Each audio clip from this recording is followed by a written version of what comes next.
I am Daniel Lucas, and welcome to Book 101 Review. And today we're having a Safa Sunday. And of course, my partner in crime, Miss Safa Bernal.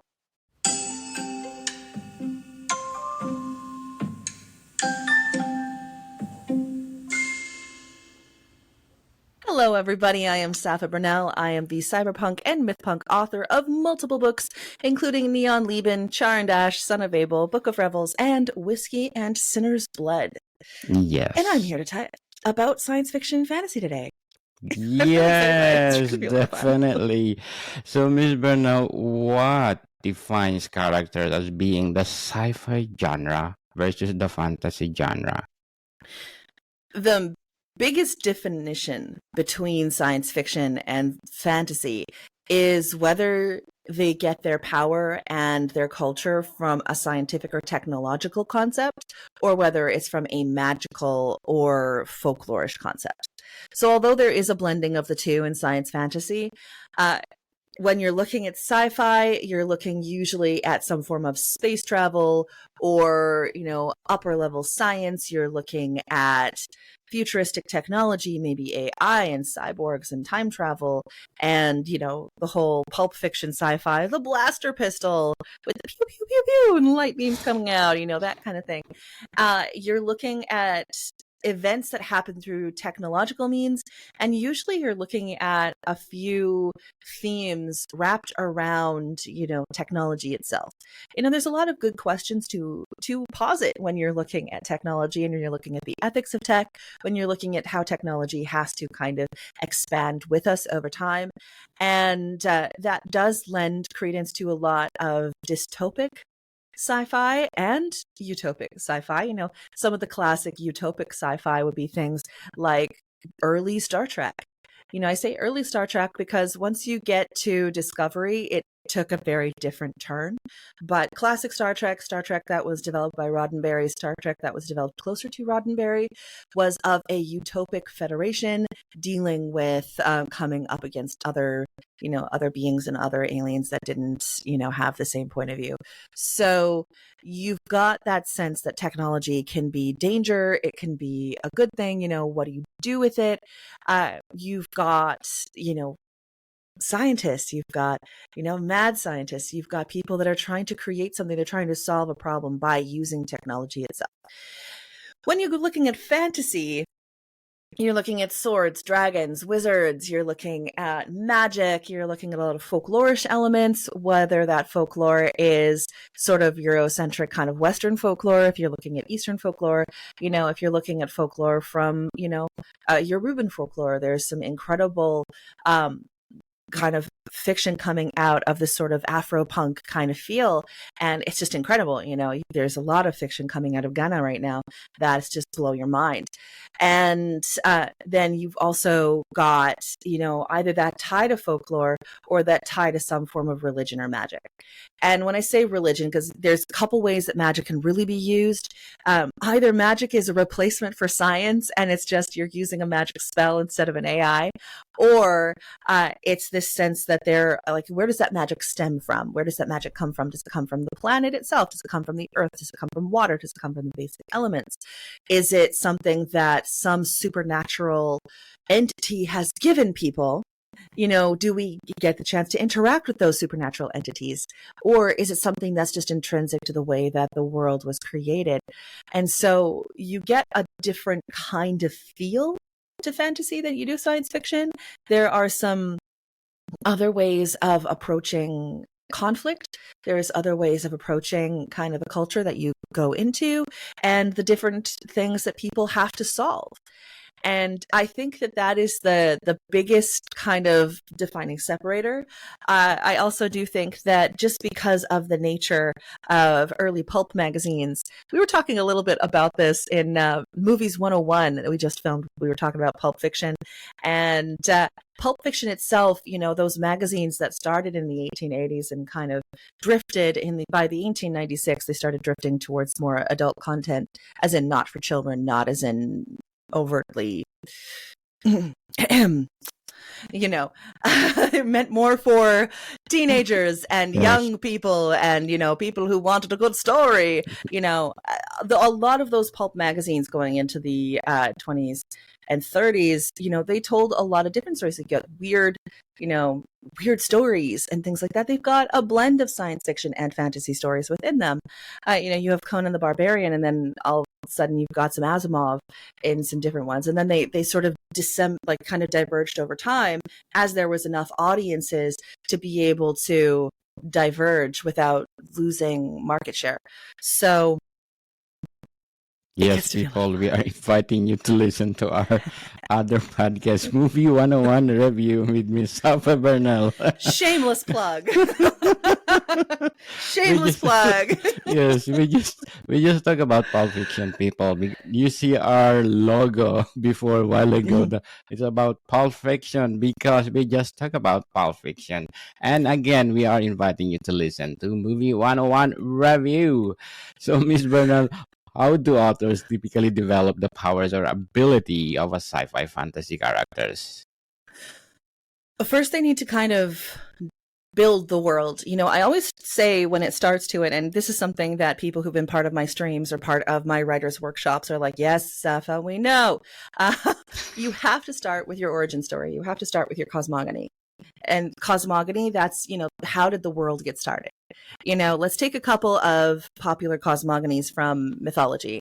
What kind of world does it create when your universe got started when the chaotic giant Ymir, who was in the Ginnungagap, this vast void before anything and any chaos, was licked out of the ice by Audumla, a cow. And then Ymir birthed a race of giants, and to one of those giants was born a god, and that god bore children and bore Odin and Vili and Ve, and then Odin, wanting to create a safe place for his family, slayed the giant Ymir and created the 9 realms out of Ymir's bones, and Ymir's skull became the sky, and his blood became the rivers and the oceans, and his bones became the mountains. And thus Odin created the first Innengard, the first safe place, the first place where order and culture exists, and everywhere else in the Utengard are chaos and anarchy and giants and monsters. What kind of world does that create? It's not a pleasant one necessarily. If you think that's your origin story, then an act of worship is conducting events full of bloodshed. And this is what we see in certain areas of Norse culture and Norse history as well. If that's your origin story and that's what happened, it's this very visceral, violent kind of becoming. And so you would expect that the magic would be consistent with that viscerality. You would expect that magic would be consistent with that sense of Innengard, the inner safe place, and Utengard, that space out there where everything is wild. And so you can kind of get that sense of wild magic out there, which is potentially very powerful, but also very capricious. And that sense that with the inner magic you can have within society and within the folds of society might be a lot more controlled, but potentially a lot more safe. And so what do you do with that? Like, how do you develop from there? And then all of a sudden you're developing a magic system where, say, this person who is engaging in Seidr, which is the sort of magic of the feminine magic in a lot of Norse folktales, Norse myth. If they're engaging in Seidr and different kinds of things like that, well, what happens if their back is literally against the wall and they need to fight harder, then you do something more? That's when you get a lot of that sort of sense of, a berserker. Somebody who is giving themselves over to that wild passion on the outside, the same way that, like, Odin as a god, yes, he was the creator god technically because he formed, the 9 realms out of flesh and bone, but he was also a god of frenzy. He was also a trickster god. He was also this capricious force. And so what do you do to incur that sort of wild, capricious nature? You have a very dichotic place. And then boom, all of a sudden your magic starts falling into place. Okay, yeah, we have this wild magic. Maybe in a moment of panic, this person gives themselves over to that sort of wild chaos. And well, what can happen because of that? What will it do negatively to the people around that person? Are they going to be able to control who gets hit and who doesn't? All these kinds of things developed straight out of that origin story. Whereas, say you have another realm, and let's go fantasy. Let's go fantasy for this one too. Say that the world started when the first goddess rose above the calm blue waters. And she swam looking for a place to sit, a place to lie down. And she couldn't find one, So she went down and she gathered up the sand at the bottom of the sea and brought it up to the surface until she made herself an island. And upon that island, birds started to land, and they dropped seeds that they had gotten from places unknown, and they grew a beautiful jungle. And in that jungle and in that forest, she made plenty, and she created plenty of islands, and the island grew, and the island grew, and then people were there because she wanted companions and she wanted friends. And so you have this sense that, you can walk with your goddess through the jungles, through the forest, in this place where it is a collection of islands and nothing more. And what kind of magic is there then? It's not the chaos magic that you could possibly get from the warrior who's going blood for Odin. This is, companion magic. This is something where you can walk with your goddess. You can talk to her. You can, hold conversations with her. You can, walk through the forest. Maybe it's more nature magic. Maybe it's magic about, cleaning the salt from water so you can use the salt in your cooking and you can use the water to drink. Maybe it's about, the way things grow and calling forth a bird and, having that sense of peacefulness about the world. Well, then where does the conflict come from? Does the conflict come from somebody wanting to go off and find other places? And maybe there is a great seafaring push to get off of the archipelago of islands. Maybe people want to adventure outward and find out what else there is in the world. And maybe there's that tension between the goddess and not. And, this goddess might be giving us everything, but why is she giving us everything? I'm skeptical. And you have that sort of human story kind of going between, grace and different things like that. So it all comes from that original story. How did your world begin? Because how your world began is going to lead you a lot of places to where it will be going. And I think this is something that a lot of world builders who maybe don't have full experience yet, and they're still learning their craft, which is everybody. You can be 95 and still learning your craft. So this is not a dig on anybody, but this is just, in those beginning stages of learning how to world build, it can be really easy to be like, well, I'm going to do this and I'm going to do that, and I'm going to have these differences from everyday life. But in our minds, we're still thinking that everything else works the way that we see it in our reality. And the easiest way I've found to combat that and to make sure that unconscious biases from the way that we present things here are sort of limited, because, there's always going to be some, and there needs to be some, you do need to have some familiar things in your fiction for people to attach to and understand. But if you know where you started from the beginning of that story, from the beginning of that world, then it's going to be a lot easier to stray away from, oh, well, why is, like, there is one novelist I'm currently working with where they had certain marital practices. It's like, well, okay, but you said that the world started like this and the gods say this, and there's no religion anywhere in your world that says anything about marriage, correct? Yeah. Then why is this character acting this way? Oh, well, and it was very much the fact that that they themselves had experienced certain things in their own culture and they were writing their own feelings, which is totally valid. But then if it has nothing to do with that world, you either need to make it part of that world or you need to restructure the way that you think about that character. Very well said, Miss Bernal. But before we go on, let's shout out our listeners in the United Arab Emirates. Marhaba, shukran jazilan, United Arab Emirates, because in Dubai we got 55% audience share. Abu Dhabi at 41, Ajman at 2, and Sharjah at 1. Again, shukran jazilan for supporting this podcast, because this podcast is created to empower authors, writers all over the world like Miss Safa Bernal. Miss Bernal, how do sci-fi fantasy characters reflect or challenge societal norms and issues? The first things first, it's a lot easier to challenge a norm in a parable than it is in a telling of the real world the way it is.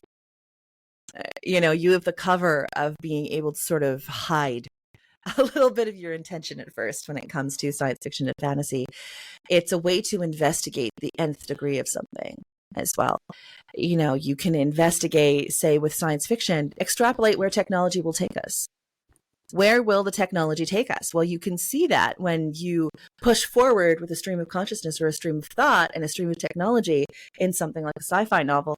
And then you can thus make your characters part of that extreme piece of the end. And that way you can kind of shock people into seeing, oh, wait a minute, I wouldn't agree to that. Well, then why are you agreeing to this? What's the difference? Oh. And I think that's one thing that science fiction has done historically going back. It has always been some form of reflection on the author's time and place, on the question that the author was going through. You look at something like the Forever War, and you think you place it within that era of Vietnam and the Korean War, and you're like, oh, okay, I see you.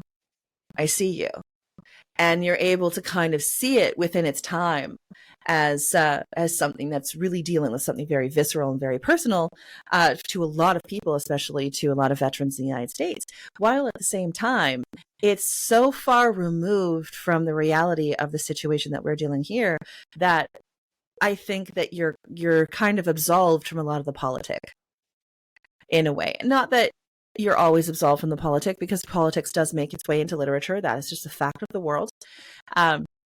Is it a fact I particularly enjoy? Not really, especially since as a science fiction and fantasy author, I am writing out of Canada, which has a very different political landscape than a place like the United States or a place like Great Britain, where I have a lot of readers.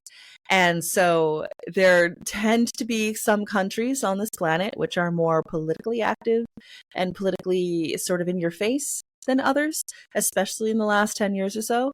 But, it is what it is. That is the world we live in. And I think that science fiction and fantasy can kind of say things that we're not necessarily allowed to say right now. Good and bad. I think that science fiction and fantasy, just like science itself, is neutral, and it's about the ethics that you as the writer and then you as the reader bring into it, and what you're willing to kind of absorb from that writer's work. And so while in my fiction, I tend to be, saying something very philosophical in each work and something very different philosophically in each work, you get the chance to kind of bury the lead a little bit. You get the chance in fantasy too to look at how people view relationships and look at religion and look at magic and look at various forms of adventure and things like that. The dragon and who the dragon is and the sort of Jungian archetypes of our lives. You get the chance to both investigate those archetypes and also subvert those archetypes in fantasy. And one thing that we've seen in fantasy in the last 20 years, I would say, is that subverting the archetypes has become a lot more important than affirming them. And that is the kind of culture that we're seeing. That's the kind of books that a lot of people are reading. Not everybody, but a lot of people are reading those books. And that is the sort of era that we have created as literary individuals.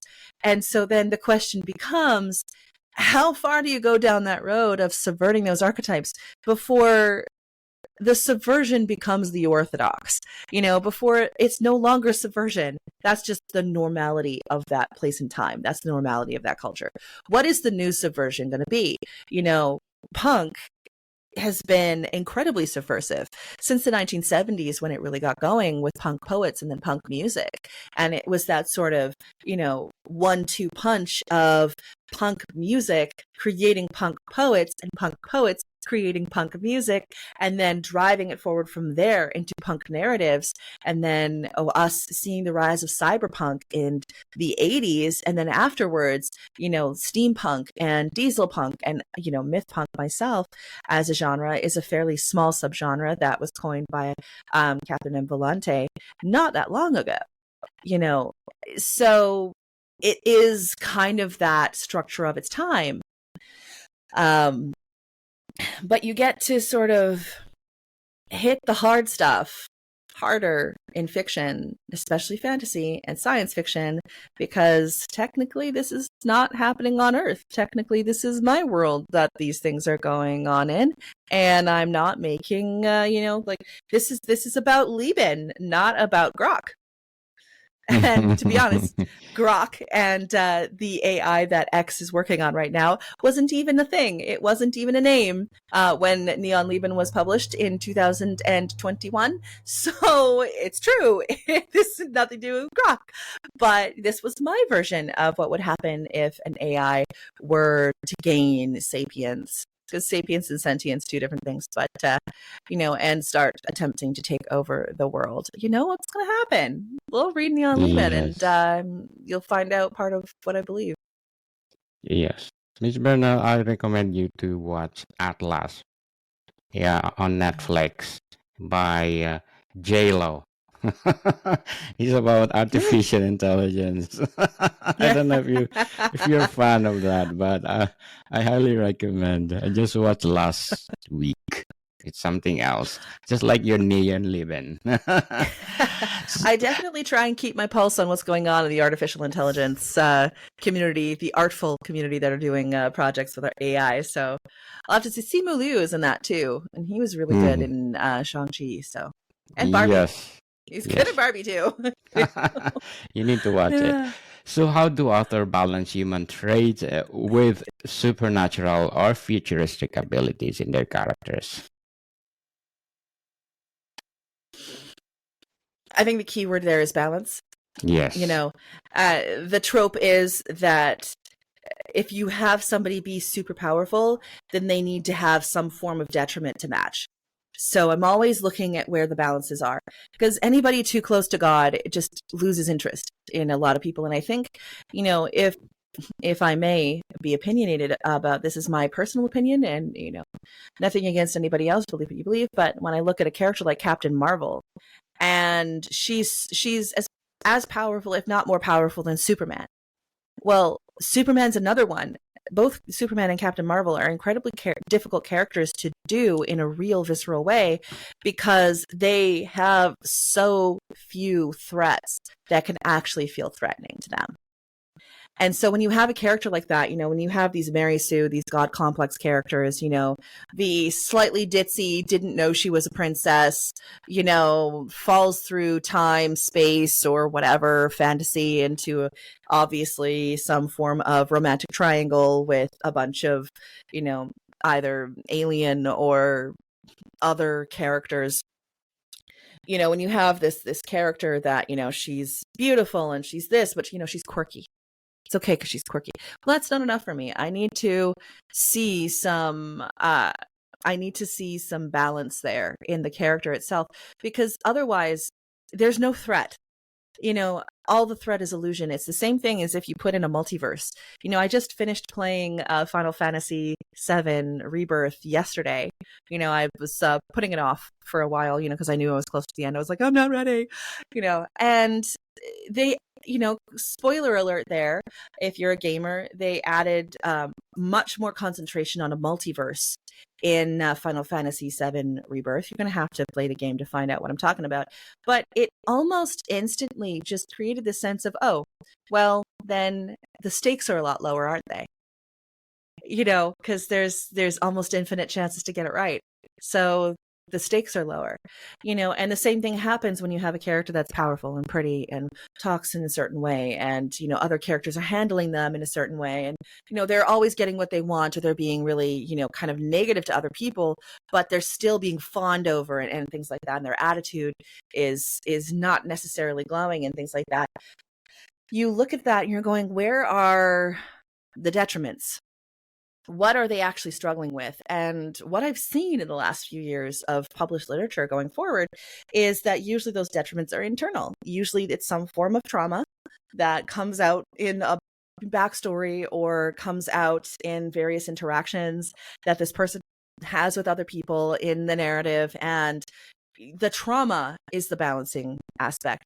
And while, trauma does affect us all, trauma is, part of a lot of people's lives, unfortunately.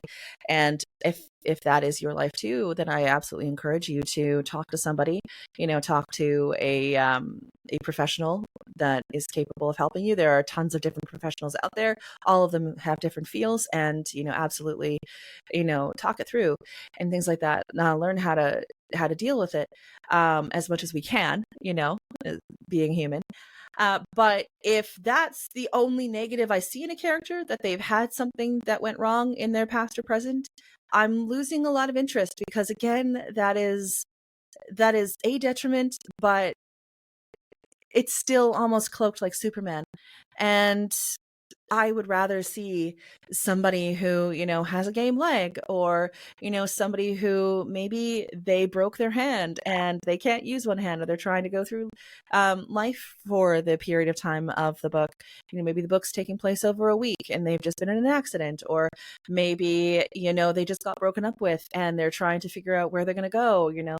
Give me something visceral as a kind of negative in their lives, and not just, well, they're a really good person, they've done all these things and they've been through something. About science fantasy itself, which is the sort of combination, it's the intersection between science fiction and fantasy literature, usually has some form of magitech, which is, technology enhanced by magic, or magic enhanced by technology.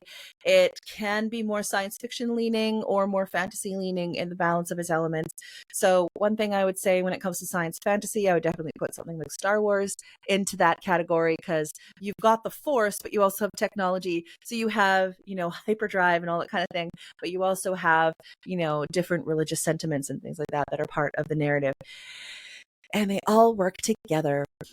And there's this sense of unlimited possibility that you can get in a lot of science fantasy. And also, too, it's a lot less difficult with the science when you could just say, but magic helped.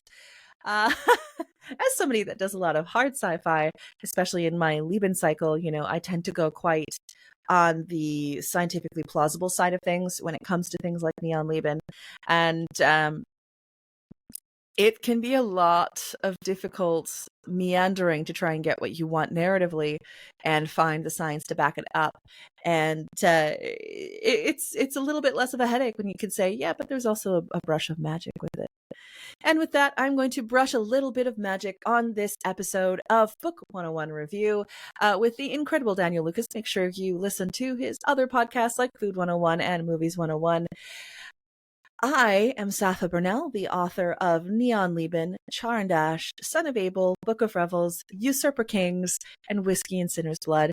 You can read my fiction online. You can watch our episodes of We Aren't Dead Yet, which is a podcast that I'm a part of with world building award winner Emily Armstrong, and with the author and game master Kara Speshoff on wearen'tdeadyet.substack.com, and everywhere else you go. You can find me at safaburnell.com, and that'll have links to everything else.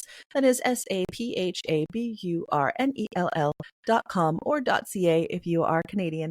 And I hope everybody has a fantastic day. I hope everybody has a fantastic week. And we're going to talk more about science fiction and fantasy as we go forward. And it's going to be a good time. So enjoy, and thank you for being part of Book 101.